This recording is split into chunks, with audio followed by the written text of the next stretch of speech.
Books!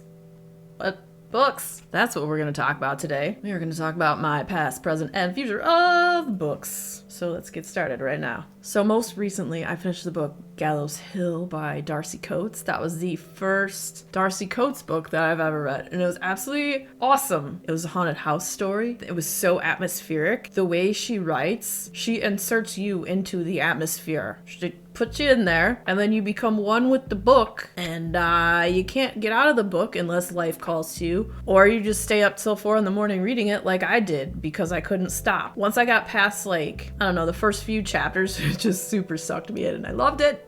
So now I'm gonna have to read more Darcy Coates.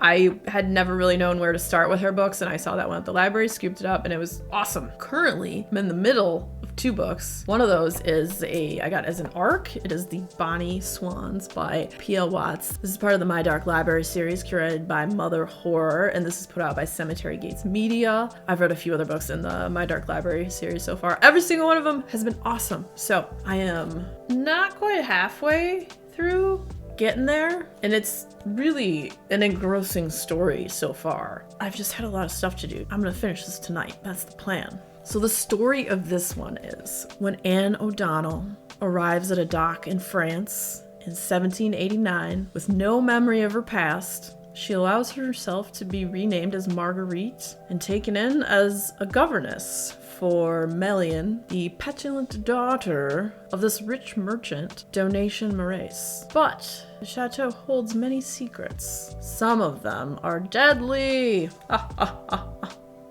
So yeah, so far it flips back and forth between chapters, and it's the memories of Anne O'Donnell, who's now Marguerite, from when she was younger, and it seems like she grew up in this like upper class, really rich environment. Her memories of what happened when she was younger, and then you come to the current time when she's taking care of this girl Melian on this estate, and I'm not too far into it yet, but the writing is really captivating, and I'm excited to see where the story goes. And I guess this is kind of like a dark historical fantasy type book is what I'm getting from the vibes from it. Another book I picked up recently, because I do like gardening and nature stuff. When Nonfiction November happened, I got back into a little bit more of that, reading about forest walking and photosynthesis. And I picked up another book that I'll show it to you, but it looks really terrible on the green screen. It's called We Are the Ark by Mary Reynolds, and it's about rewilding your yard so that nature has a place and some of the creatures and stuff can start coming back and having a safe space, and just how everything is interconnected and it helps support the soil and the land and the creatures and the interrelationships and stuff like that. And that's always fascinating to me, and I've kind of wanted to set aside a part of the yard to do that. And I'm also interested in permaculture as well,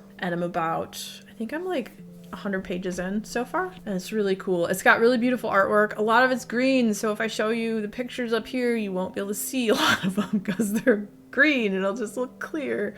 I mean, I could try. Here, let's see here. See, yeah, no, it just looks kind of crappy. I also picked up some other books from the library. One of them is The Atrocities by Jeremy C. Shipp. Now, I had never heard of this author before, but recently I joined Mastodon because Twitter's becoming a horrible, hateful place, and I've just been removing myself from there. I followed this person on Mastodon. Their toots or whatever they're called. On Mastodon, they call them toots because elephants make toots with their trunks. I don't know. The things that they post are so freaking whimsical and creative and funny. They would talk about that they're an author and they're talking about their books.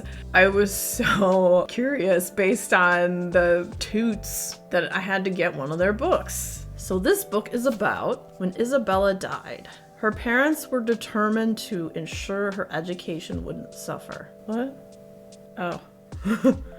But Isabella's parents didn't inform her new governess of Isabella's condition. And when Ms. Valdez arrives at the estate, having forced herself through a surreal nightmare maze of twisted, human-like statues, she discovers that there's no girl to tutor. Or is there?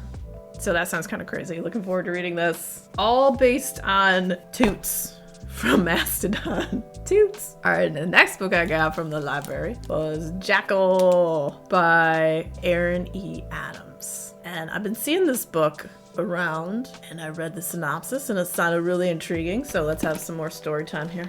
We'll give you a little taste of what this one's about. A young black girl goes missing in the woods outside her white Rust Belt town, but she's not the first and she may not be the last. It's watching. Liz Rocher is coming home reluctantly. As a black woman, Liz doesn't exactly have fond memories of Johnstown, Pennsylvania, a predominantly white town. Liz has grown though, so she can handle herself. Plus, her best friend is getting married, so she braces herself for a weekend of awkward, passive-aggressive reunions. Oh, yay. But she wasn't expecting that on the night of the wedding, somewhere between dancing and dessert, the newlywed's daughter, Carolyn, would disappear, leaving behind only a piece of white fabric covered in blood.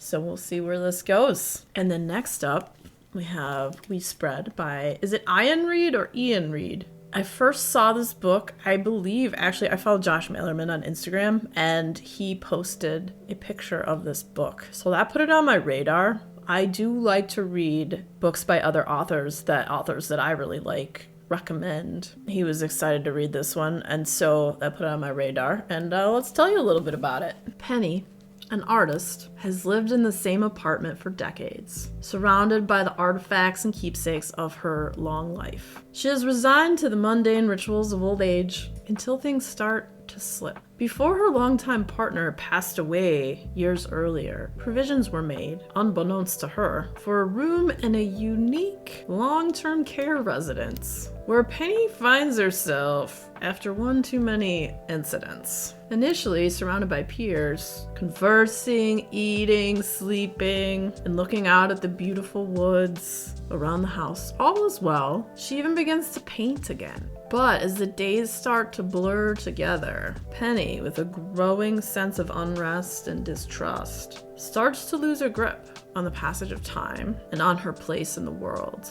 Is she succumbing to the subtly destructive effects of aging? Or is she an unknowing participant in something more unsettling? I don't know. Don't have to read it to find out. At once compassionate and uncanny, and told in sparse, hypnotic prose, Reid's genre-defying third novel explores questions of conformity, art, productivity, relationships, and what ultimately it means to grow old. That sounds pretty darn good. This next one I got, such sharp teeth, werewolves. Oh, this is one of those cool kids books again. Kept seeing everybody talk about it. I had to jump on the werewolf wagon. Oh, I should have brought my werewolf mask. Doesn't everyone have one of those? Mine's upstairs. I picked it up. A lot of people have really seemed to like this book. I don't usually seek out werewolf books. I do like the Michigan Dog Man. He's supposedly real or not real. I don't know. Depends on who you talk to. So here we are with Such Sharp Teeth by Rachel Harrison. So let's tell you about it, huh? Rory Morris is not thrilled to be moving back to her hometown, even if it's only temporary. There are bad memories there. But her twin sister Scarlett is pregnant, estranged from the baby's father, and needs support. Rory returns to the place she thought she put in her rear view. It happens. Life happens. Sometimes these things, what can you do? After a night at the bar where she runs into Ian, an almost old flame, she hits a large animal with her car. And when she gets out to investigate, she's attacked. Rory survives miraculously, but life begins to look and feel different. A buck at the moon. Woof. What? She's unnaturally strong, with an aversion to, imagine it, silver! Classic werewolf, allergic stuff. They don't like silver. Silver bullets. Suddenly, the moon has turned into her thrall. When I tell you, bark at the moon. Woof. Or I guess howl at the moon. Ow. She's changing into someone else. Something else. Maybe even a monster? We don't know. But does that mean she's putting those close to her in danger? Or is embracing the wildness inside her the key to acceptance? This dark, comedic love story is a brilliantly layered portrait of trauma, rage, and vulnerability. And that is such sharp teeth. I think that'll be a fun one. So if you like videos where I talk about a lot of books that I have read, the next video coming up will be about several books that I've read, so stick around, check it out. And if you had fun hanging out today, hit that subscribe button, come back, see me again, and we'll talk about more bookish things and weird stuff. Do do do do do do da.